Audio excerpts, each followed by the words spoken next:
Assalamualaikum warahmatullahi wabarakatuh. Selamat datang di Polkadot Channel. Apa kabar teman-teman? Semoga teman-teman semua dalam keadaan sehat selalu ya teman-teman, dan selalu berada dalam lindungan Allah Subhanahu wa taala. Amin. Dan kali ini kita sedang melakukan perbaikan pada sok depan Honda Beat. Ini Honda Beat injeksi ya. Honda Beat injeksi tahun 2014 dengan kendala sok depannya lembek kalau kena jalan berlubang, ngejedak ya, karena mungkin ini motor ini dari baru belum pernah diganti oli shock. Tidak ada kebocoran, cuman sepertinya olinya udah mulai jelek dan kita akan melakukan penggantian pada oli shock breaker depannya. Untuk membuka shock breaker depan, kita terlebih dahulu membuka roda depan ya, dengan membuka as roda dengan kunci 19 dan kita tahan dengan kunci 14. Dan setelah roda terlepas, kita lanjut membuka kedua baut penguat shock breaker depan dengan menggunakan kunci 14. Bisa 14T atau 14 shock. Namun yang lebih diutamakan kita menggunakan kunci 14 shock karena biasanya kedua baut dari shock depan itu terpasang dengan keras ya, karena diperuntukkan untuk kekuatan pada bagian shock. Jadi biasanya dipasangkannya dari sananya, dari pabrikannya juga dipasang dengan kuat. Jadi ditakutkan kalau menggunakan kunci ring atau kunci pas tidak akan kuat ya. Jadi diutamakan teman-teman menggunakan kunci shock agar lebih mudah dalam pengerjaan. Setelah yang bagian kanan terlepas, kita lanjut untuk membuka baut shock di bagian kiri. Dan ketika asok depan tidak mudah untuk dicabut, kita bisa menggunakan bantuan obeng min yang dimasukkan ke sela-sela dudukan shock dan kita pahat untuk membuka penjepit shocknya agar shocknya mudah terlepas. Dan untuk membuka bagian tutup shocknya, saya menggunakan kedua obeng, yang satu untuk menahan dan yang satu lagi untuk mencukil sepi. Dan yang satu lagi adalah obeng yang udah saya pipihkan. Seperti pada video tersebut, teman-teman bisa lihat ya. Nah, itu obeng kecil, obeng min yang kecil itu saya pipihkan. Ini saya lakukan karena saya tidak mempunyai tracker penahan ya. Jadi saya menggunakan obeng untuk menekan tutup bagian shocknya. Kita tekan dan cungkil menggunakan obeng min yang udah dipipihkan tadi ya teman-teman. Kita lihat lagi, kita tekan bagian penutupnya dan kita cungkil menggunakan obeng min yang udah kita pipihkan. Nah, seperti itu mudah saja teman-teman ya. Jadi jika teman-teman tidak mempunyai tracker, jangan bingung, kita bisa memanfaatkan obeng min yang kita ubah menjadi pipih dan runcing agar mempermudah ketika kita mencungkil bagian spi penutup shocknya. Setelah tutup terlepas, kita cabut pernya dan kita buang oli shock yang ada di dalam shock.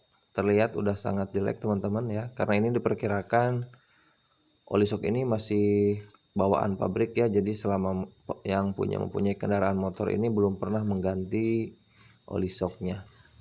Dan kalau dilihat dari video ini, isi dari oli shocknya itu udah berkurang. Dan untuk membersihkan oli-oli bekas sisa-sisa tadi yang kita buang, kita kuras menggunakan bensin. Kita ambil bensin dari tangki, kita isi shocknya secukupnya aja, tidak perlu sampai penuh. Lalu kita masukkan per shock tadi ya yang kita simpan ke bagian shocknya. Kita gerak-gerakan ke atas ke bawah untuk membersihkan bagian dalam pada shock dalamnya, sekaligus membersihkan per breakernya ya. Kita gerak-gerakan seperti itu. untuk membersihkan kotoran-kotoran yang menempel pada bagian dalam.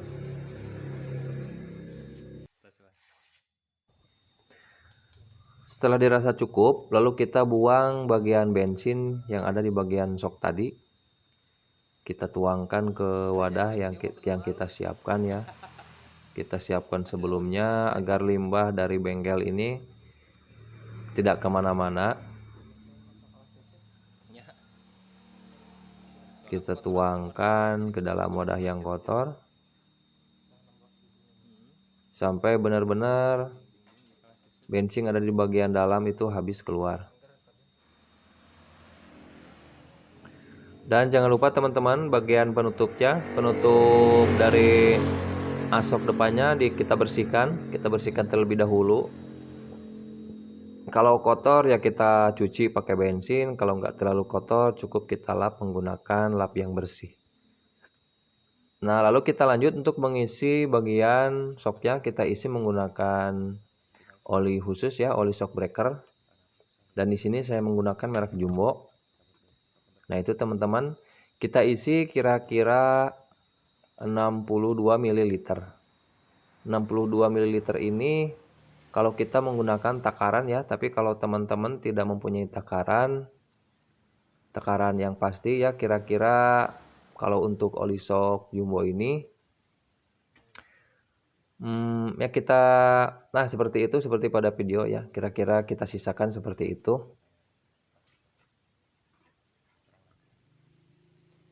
Nah, kira-kira sisanya seperti itu ya teman-teman. Itu kira-kira 62 ml untuk standar oli shock, isi oli shock pada Honda Beat injeksi ya, karena untuk Honda Beat karbu beda lagi. Kalau nggak salah lebih banyak ya, lebih banyak sedikit, karena untuk shock depan Honda Beat karbu itu sedikit lebih panjang dibanding Honda Beat injeksi. Lanjut kita memasang penutup pada bagian shocknya. Kembali kita menggunakan obeng untuk menekan. Setelah menekan kita masukkan sepi penutup shocknya ya teman-teman, yang ring per itu kita masukkan, cukup menggunakan tangan terlebih dahulu. Dan untuk memastikan agar lebih kuat, kita tekan bagian speakernya menggunakan bantuan obeng min juga yang kita gunakan tadi ketika membuka untuk mencungkil ringnya. Oke teman-teman, jadi nah ini standarnya seperti itu, elastisitasnya seperti itu, jarak bainnya juga seperti itu ya, jadi tidak terlalu keras juga tidak terlalu lembek. Dan sekali lagi untuk ukuran oli shock pada motor Honda Beat itu ukurannya 62 ml ya teman-teman, 62 ml ya. Silakan teman-teman lihat pada video, dan jika tidak mempunyai takaran ya, kira-kira takarannya seperti itu. Nah, itu adalah sisa dari oli shock yang kita tuangkan. Dan untuk meyakinkan agar isi shock kiri dan kanannya sama, kita ukurkan ya, seperti sisa dari oli shock sebelumnya.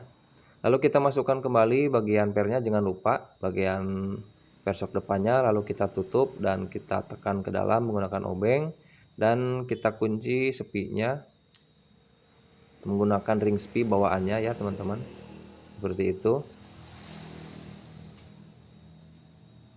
Bisa dilakukan sendiri ya, cara dan triknya seperti tadi ya teman-teman. Jika teman-teman tidak mempunyai tracker untuk penahan penutup shocknya, bisa menggunakan trik seperti ini ya. Demikian teman-teman ya, beres. Kita tinggal langsung akan memasangkan kembali shock depan ini ke bagian segitiga pada motornya. Nah, jadi demikian teman-teman ya untuk melakukan penggantian oli shock depan pada motor injeksi ya, bisa teman-teman lakukan di rumah, mudah saja. Dan kita lagi melakukan pemasangan kembali pada bagian komponen-komponen shock depan. Tidak akan saya tutorialkan sampai selesainya karena mungkin ini terlalu kepanjangan ya. Ini untuk memasangkan mudah saja, seperti bagaimana kita membongkarnya, teman-teman bisa merangkainya kembali satu persatu ya. Dan mudah-mudahan video ini bermanfaat buat teman-teman semua yang suka utak-atik motor di rumah atau ingin coba-coba mengganti oli shock depannya sendiri di rumah ya. Teman-teman cukup menggunakan dua obeng yang untuk membuka penutupnya dan kunci 14 dan kunci 19 untuk membuka bagian roda, dan untuk membuka bagian cakramnya teman-teman bisa menggunakan kunci L bintang ya. Ada kok di toko-toko online banyak lah dijual. Harganya kisaran yang biasa itu 35 sampai 50, yang bagus-bagus itu ratusan ribu ya, tapi untuk yang kisaran harga 50.000 juga untuk pemakaian sendiri udah cukup kuat. Oke teman-teman, tidak panjang lebar ya. Demikian, mudah-mudahan video ini bermanfaat. Jangan lupa dukungan subreknya untuk channel ini, dan sampai jumpa di video berikutnya. Assalamualaikum warahmatullahi wabarakatuh.